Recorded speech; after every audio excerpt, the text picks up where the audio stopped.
Question. Create a network policy that denies egress traffic to any domain outside of the cluster. The network policy applies to pods with the label app equals backend and also allows egress traffic for port 53 for UDP and TCP to pods in any other namespace. Answer. Create a file with the name deny-egress-external.yaml for defining the network policy. The network policy needs to set the pod selector to app equals backend and define the egress policy type.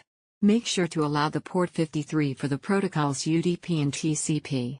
The namespace selector for the egress policy needs to use to select all namespaces. API version networking.k8s.io/v1. Kind network policy.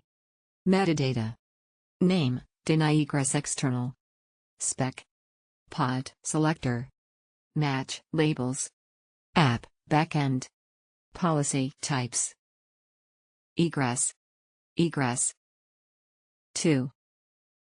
Namespace selector ports. Port 53.